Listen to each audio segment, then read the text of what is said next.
The illusion of birth and death. अधिकांश धर्मों ने विस्तृत सिद्धांतों का निर्माण किया है जो दावा करते हैं कि शरीर की मृत्यु के बाद व्यक्तिगत आत्मा के साथ क्या होता है।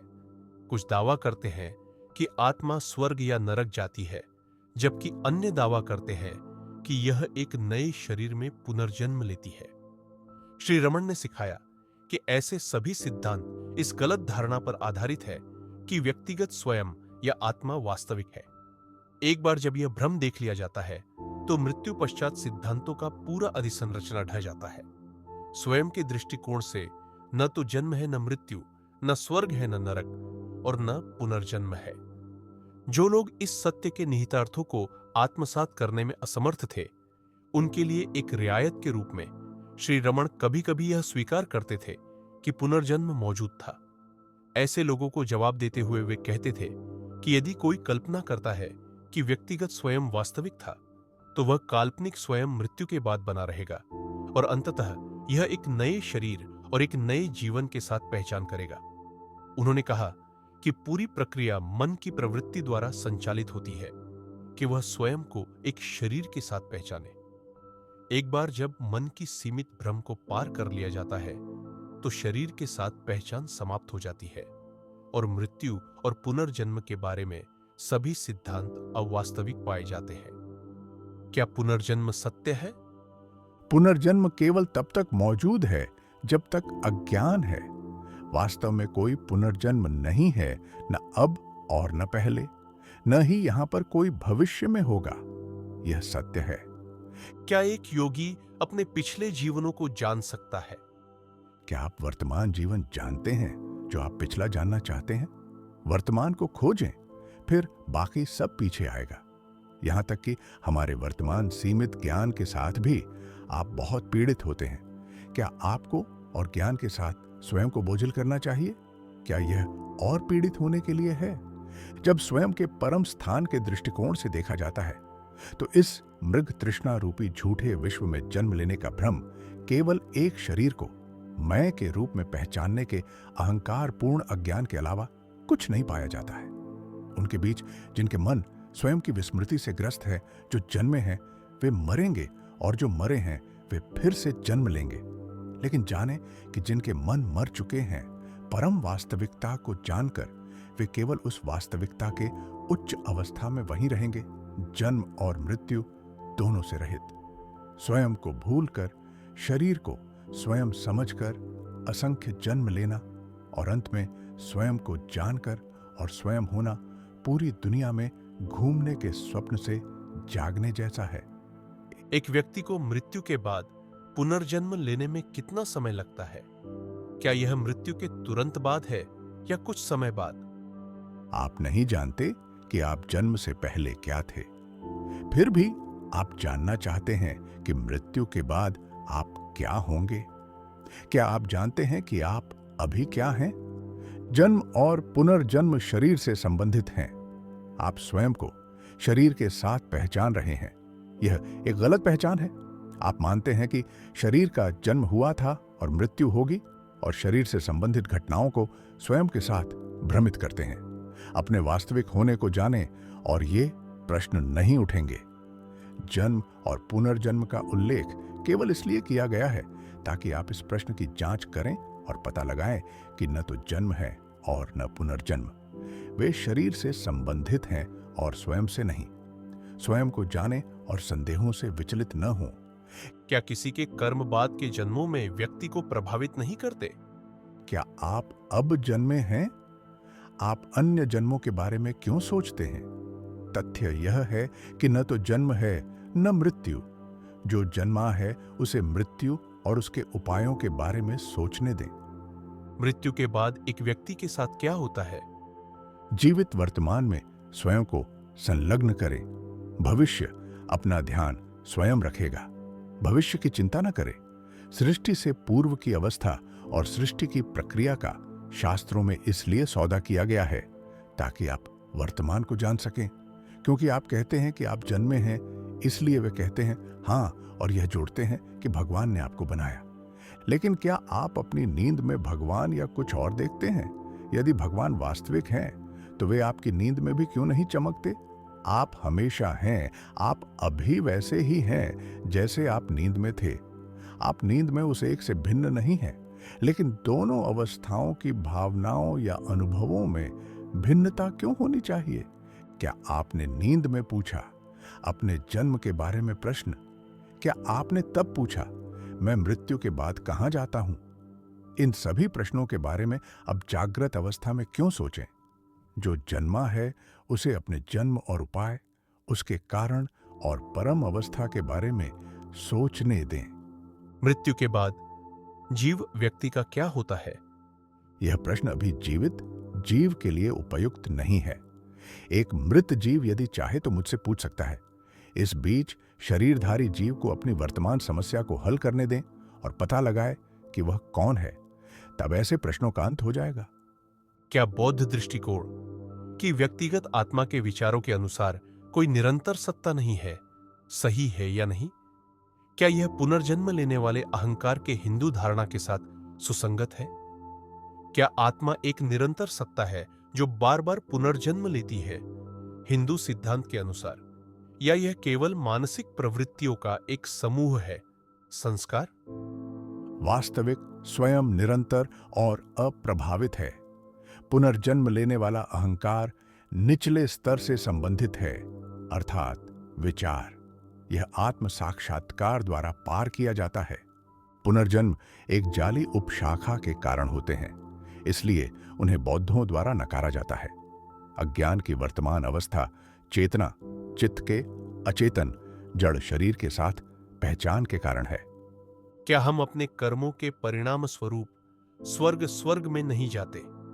यह वर्तमान अस्तित्व के रूप में उतना ही सत्य है, लेकिन यदि हम पूछताछ करें कि हम कौन हैं और स्वयं की खोज करें, तो स्वर्ग के बारे में सोचने की क्या आवश्यकता है? क्या मुझे पुनर्जन्म से बचने का प्रयास नहीं करना चाहिए?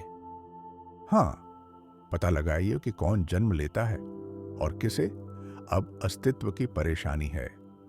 जब आप सो रहे होते हैं तो क्या आप पुनर्जन्मों या यहां तक कि वर्तमान अस्तित्व के बारे में सोचते हैं? इसलिए पता लगाए कि वर्तमान समस्या कहां से उत्पन्न होती है और उसी स्थान में आपको समाधान मिलेगा। आप पाएंगे कि न तो जन्म है, न वर्तमान परेशानी या दुख। स्वयं सब कुछ है और सब कुछ आनंद है। यहां तक कि अभी हम पुनर्जन्म से मुक्त हैं, इसलिए इसके दुख पर क्यों चिंता करें? क्या पुनर्जन्म है? क्या आप जानते हैं कि जन्म क्या है? ओह हाँ, मैं जानता हूं कि मैं अब अस्तित्व में हूं, लेकिन मैं जानना चाहता हूं कि क्या मैं भविष्य में अस्तित्व में रहूंगा? अतीत, वर्तमान, भविष्य। हाँ, आज कल का परिणाम है। अतीत और कल भविष्य। आज का परिणाम होगा वर्तमान। क्या मैं सही हूं? न तो अतीत है न भविष्य, केवल वर्तमान है।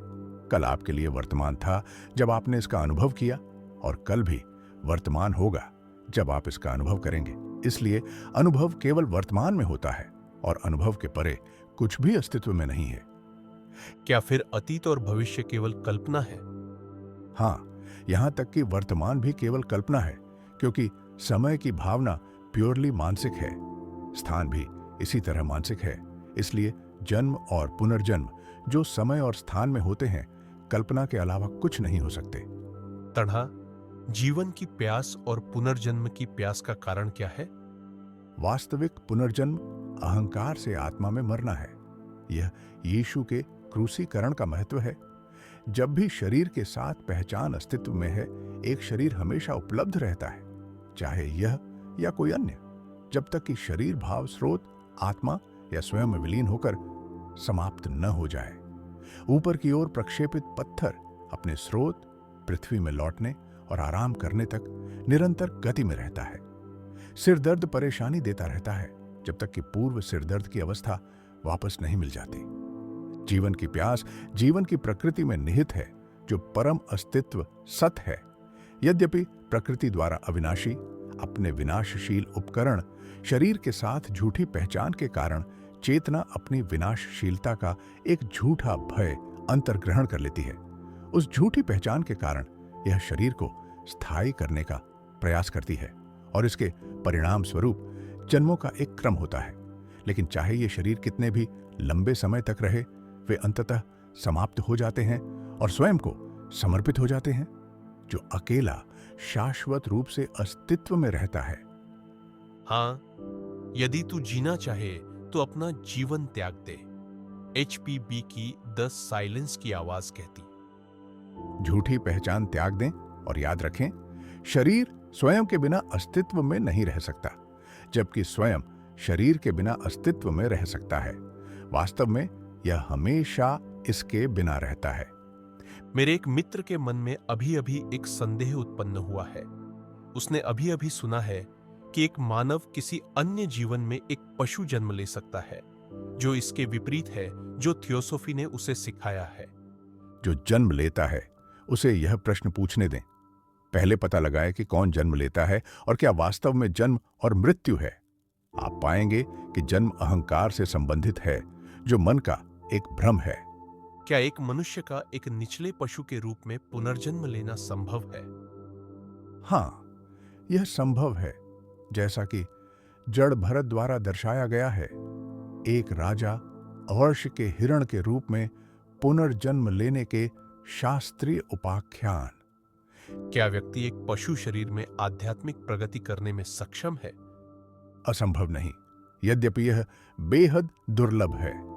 यह सत्य नहीं है कि मनुष्य के रूप में जन्म नेसेसरीली उच्चतम है और किसी को केवल मनुष्य होने से ही साक्षात्कार प्राप्त करना चाहिए। यहां तक कि एक पशु भी आत्म साक्षात्कार प्राप्त कर सकता है। थियोसॉफी मृत्यु और पुनर्जन्म के बीच 50 से 10,000 वर्ष के अंतराल की बात करती है। यह ऐसा क्यों है? चेतना की एक अवस्था के माप की मानक और दूसरी के बीच कोई संबंध नहीं है।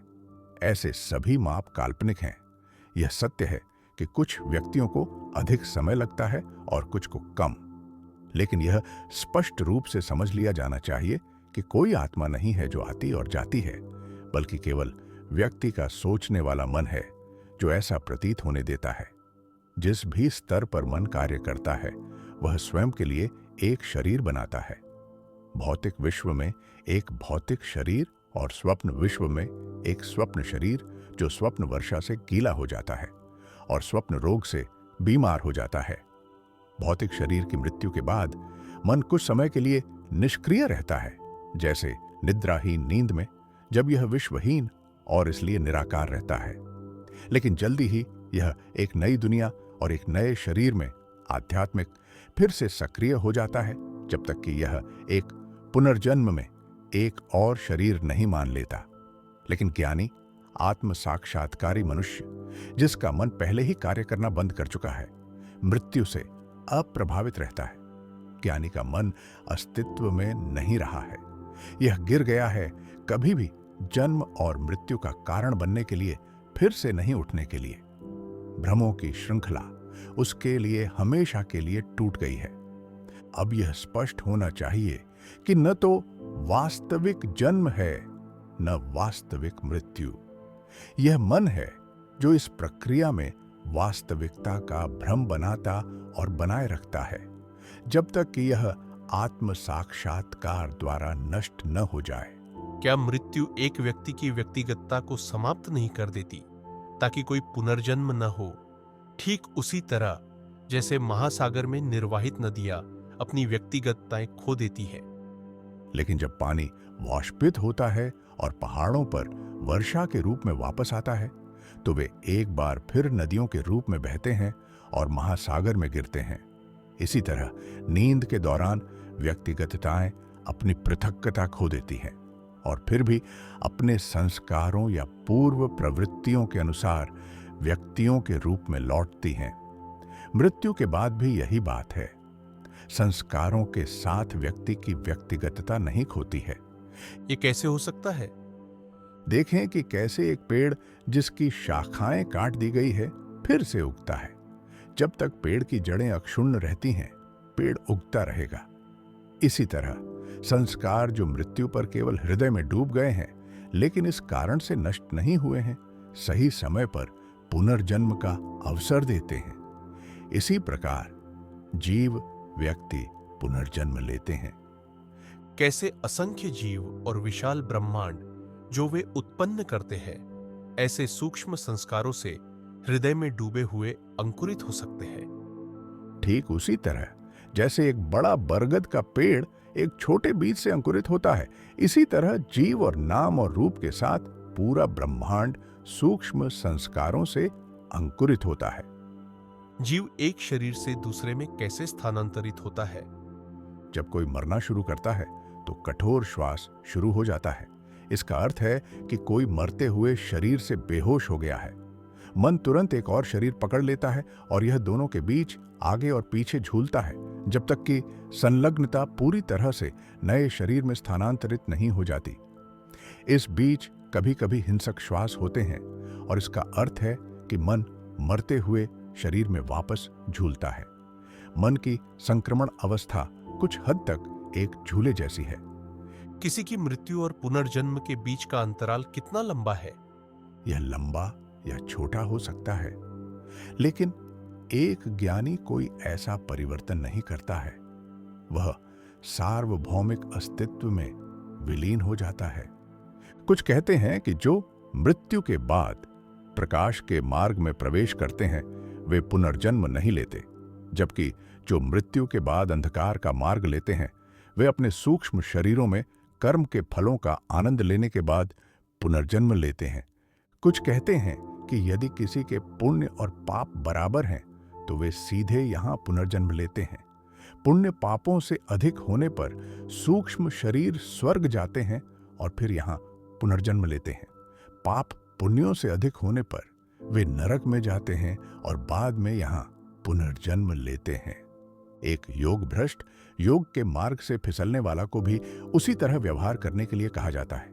ये सभी शास्त्रों में वर्णित हैं, लेकिन वास्तव में न तो जन्म है न मृत्यु। कोई केवल वही रहता है जो वह वास्तव में है। यही एकमात्र सत्य है। क्या जन्म और पुनर्जन्म दोनों अंततः अवास्तविक है?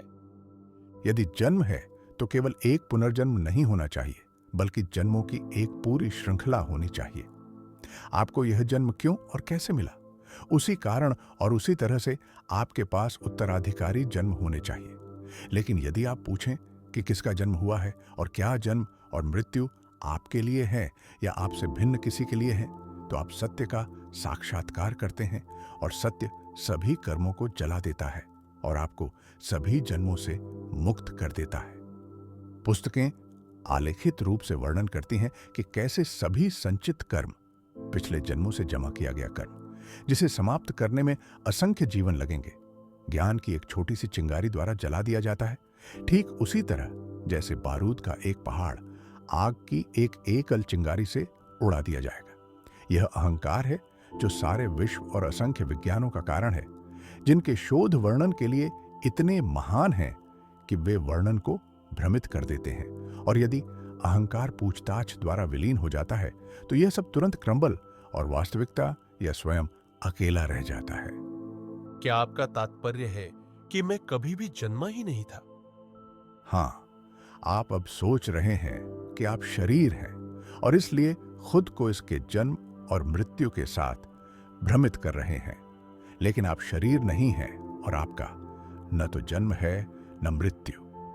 तो आप पुनर्जन्म के सिद्धांत का समर्थन नहीं करते? नहीं। दूसरी ओर मैं आपका भ्रम दूर करना चाहता हूं कि आप पुनर्जन्म लेंगे। यह आप हैं जो सोचते हैं कि आप पुनर्जन्म लेंगे। देखें कि प्रश्न किसके लिए उठता है। जब तक प्रश्नकर्ता नहीं मिलता, ऐसे प्रश्नों का अंतिम रूप से कभी भी उत्तर नहीं दिया जा सकता है।